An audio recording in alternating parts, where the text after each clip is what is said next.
Turƙa shi wata sabuwa ana wata ga wata.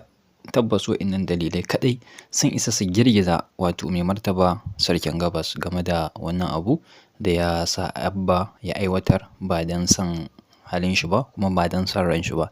Tabbas kowa ya san cewa an tunzura Abba ne aka sa shi sai dai saki Sumayya saboda wa'innan dalilai kamar haka.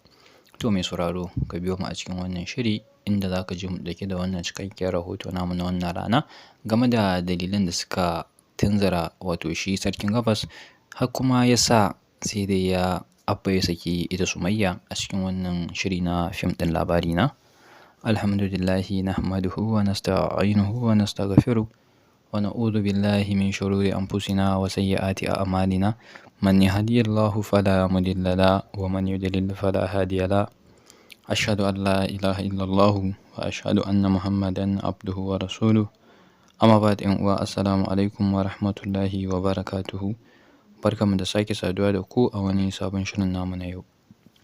Tabbas wa'innan suna ɗaya daga cikin manyan dalilai da ya sa mai martaba sarkin gabas wato ya tunzura ya sa Abba Galadima ya saki kilishi.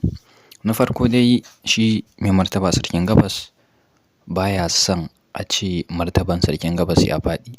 A ce 'yar 'yansu ya ce ta yi kisa kuma a gidansu. Kun ga wannan yana ɗaya daga cikin abin da ya sa shi sarkin gabas ya yi ƙoƙari ya ce ma Abba ya sake ta wato saki ɗaya. Kun ga da yiwuwan cewa idan an je kotu an samu daidaito an yi sulhu Abba zai iya ya dawo da matan shi. Amma fa da wuya wato iyayen Sumayya su yadda ta koma gidan shi sarkin gabas ɗin. Kuma mun san dai yanzu babu yanda za a yi ko Presido ko Lukman a ciki wani ya ce zai aure ta. Mun san dai sarkin waƙa dama shi ba soyayya suke yi ba. To yanzu kuna ganin idan aka ce ita Sumayya ta dawo gidan Abba za ta koma? Gaskiya da wuya. Sai dai kuma akwai soyayya a tsakani dan tana son mijinta. Shi ma Abba yana son ta fiye da komai.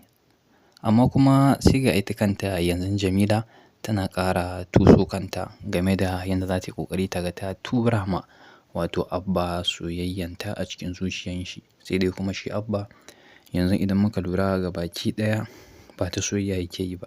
Yana neman ma kanshi mafita ne ya ga ya samu sauƙi daga halin da yake ciki tun da aka sa shi yayi wannan saki har yanzu Abba bai dawo yanda yake ba. Mun san cewa har asibiti sai da ya je wato aka sa mashi ruwa aka yi mashi wasu allurai saboda an fara zargin cewa ma ya kamu da ciwon hawan jini.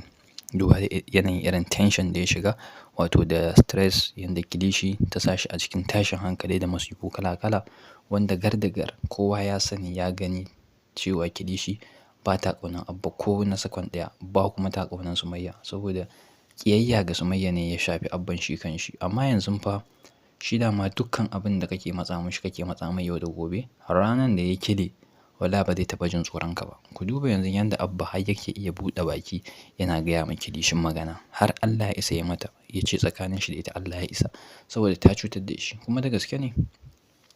Kuma ku kalla inda da aka saki ita Sumayya ai mahaifiyarta ta kira mahaifiyarta ta gaya mata ga abin da ya faru. Ita kuma mahaifiyar sai tana ƙoƙari ta ɗaura ma Sumayya laifi. Ta nuna cewa ita Abba shi ke da laifi amma Abba ba shi da laifi. Baban shi wato yayan shi mai martaba sarkin gabas shi ke da wannan laifi da ya tunzura shi ya matsa mashi akan cewa dole sai ya sake ta. Kuma mun san cewa Abba baya bijire ma maganar mai martaba.